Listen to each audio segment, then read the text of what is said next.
Hello বন্ধুরা, কেমন আছো? আশা করি ভালো আছো। আবারও নতুন একটা রেসিপি নিয়ে আবারও চলে এলাম আপনাদের সামনে। কিভাবে পিঠে বানাবেন, তেল পিঠে, অতি অবশ্যই দেখে নেবেন। তেল পিঠে বানানো খুবই সহজ, আর এটা কোনো অসুবিধা নেই। খুব সহজ একটা উপায়, ঝটপট দেরি না করে দেখে নিন। এখানে 250 মতো সুজি, 250 সুজি না, 1 প্যাকেট সুজি। যে সুজিগুলো 12 টাকা 13 টাকা করে হয়, ওগুলো 250 থাকে না, 150 করে থাকে। ওই সুজি 1 প্যাকেট। আর সেই পরিমাণে ময়দা দেবেন, আর সুজিটা দিতে হবে মাছ, আর চালের গুঁড়ো সেইটুকুই দেবেন। 250 যদি সুজি হয়, 250 চালের গুঁড়ো, 250 ময়দা। এটা দিয়ে ভালো করে ফেটিয়ে নেবেন। এর মধ্যে চাইলে দুধ দিতে পারো, না দিলেও অসুবিধা নেই, দুধটা দিলে বেশি টেস্টি হয়। এটা দিয়ে ভালো করে ফেটিয়ে নিতে হবে সুন্দরভাবে, কোনো দানা ভাবটা যেন না থাকে। দানা ভাব থাকলে পিঠেটা কিন্তু ফুলবে না। অতি অবশ্যই এটা খেয়াল রাখবে।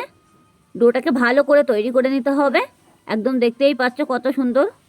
আর অবশ্য দেখে নেবে যাতে হালকা যাতে না হয়ে যায়, আর গাঢ় যাতে না হয়।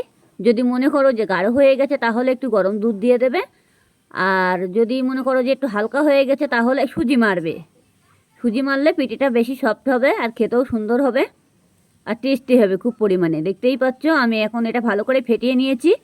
এর মধ্যে এলাচ দিতে ভুলবে না কিন্তু। আর আপনারা যে যা খাবেন সেই সেমনভাবেই দেবেন, অসুবিধা নেই। যাই হোক, আমি এখন কড়াই বসিয়ে দিয়েছি। কড়াইটা বসিয়ে দিয়েছি, কড়াইতে একটু তেল বেশি দিতে হবে।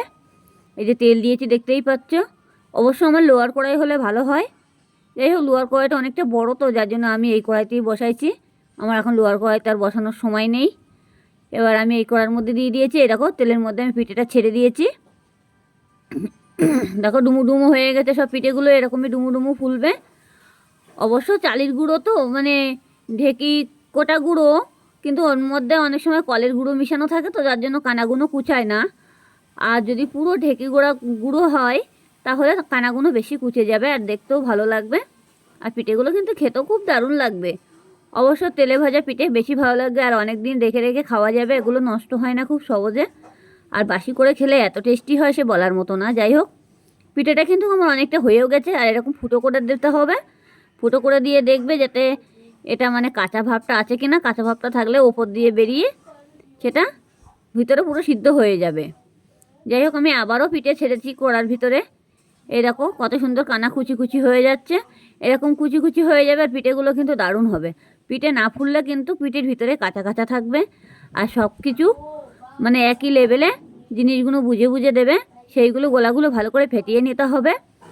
নিয়ে তেলটাকে গরম করার সময় বুঝে নেবে তখন যে তেলটা গরম হয়েছে কিনা, এক ফোঁটা দিয়ে দেবে।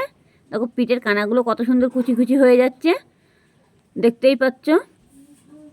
এই দেখো, এক এক করে পিঠেগুলো পুরো কুচু কুচু হয়ে যাবে। এটা অবশ্য একটু ছাইতে বেশি হয়ে গেছে আমার একটু, যার জন্য এরকম হয়ে গেছে।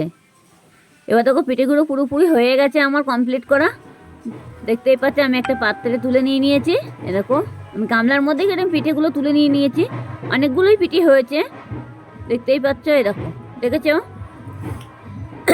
এভাবে পিঠে করলে পরে কোনো কিছুই নষ্ট হবে না, আর খেতেও কিন্তু খুবই দারুণ লাগবে। ভালো লাগলে লাইক কমেন্ট করতে ভুলবে না, কেমন?